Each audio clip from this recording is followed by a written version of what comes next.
On the afternoon of February 9th, winter lay thick across New England, pressing down on roads, trees, and thoughts alike. And Maura Murray moved through the day as if following a script only she could see. At 21, she carried the quiet weight of expectation easily, a disciplined nursing student with a history of excellence, a runner who understood endurance, a daughter shaped by structure and ambition. She had learned early how to push forward without explanation. That Monday, she sent brief emails to her professors, apologizing for an absence she claimed was caused by a family death. It was untrue, yet deliberate, as if she needed space rather than sympathy.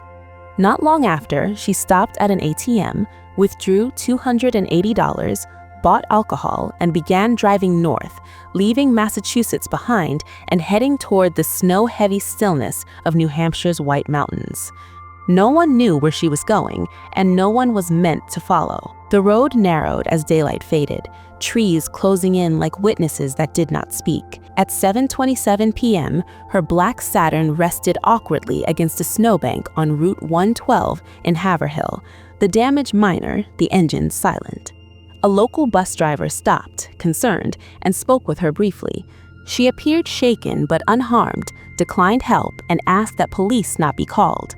There was no blood, no visible injury, no urgency in her voice, only a suggestion of distress held tightly under control. When the bus drove away and police arrived minutes later, the car was there, but Maura was not. Her belongings remained inside, the doors locked, the cold pressing deeper into the night. Snow covered the ground, yet there were no clear footprints leading into the woods, no sign of a struggle, no evidence explaining where a young woman could vanish into winter without leaving herself behind. Search teams came quickly, then again and again. Dogs traced scents that faded into nothing. Helicopters scanned the forest canopy. Volunteers combed the terrain inch by inch.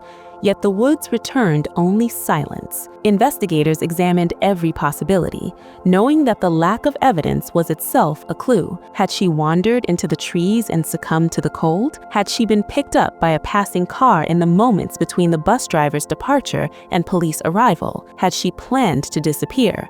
Or had something gone terribly wrong in those final unseen minutes? Each theory found just enough logic to survive and just enough contradiction to collapse. As weeks became months, the case refused to fade.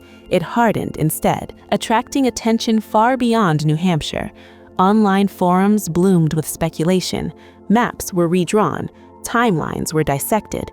Every email, every purchase, every word spoken before her disappearance was analyzed for hidden meaning. Her father believed she encountered someone familiar with the area, someone who understood the roads and the darkness. Others believed she entered another vehicle willingly or otherwise.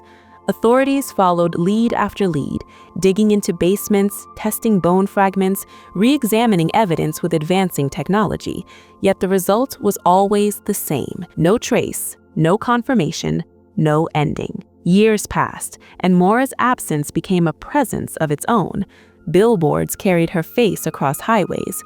Her name appeared in databases, podcasts, and investigative reports. Her sister spoke publicly, refusing to allow the story to close without answers, while her family maintained a steady vigil of hope and grief. The FBI released an age-progressed image, imagining what she might look like now, older but still recognizable, a reminder that missing does not mean gone. The case entered the culture of the internet age, where collective attention never sleeps, and mystery becomes both obsession and memorial. What remains most unsettling is not the crash, not the emails, not even the theories, but the narrowness of the moment. A stretch of road, a few minutes of time, a decision or encounter lost forever between one set of headlights and the next. Somewhere between the Saturn resting in snow and the police lights cutting through the dark, Maura Murray stepped out of the story everyone else could see and into one that has never been fully written. More than 20 years later,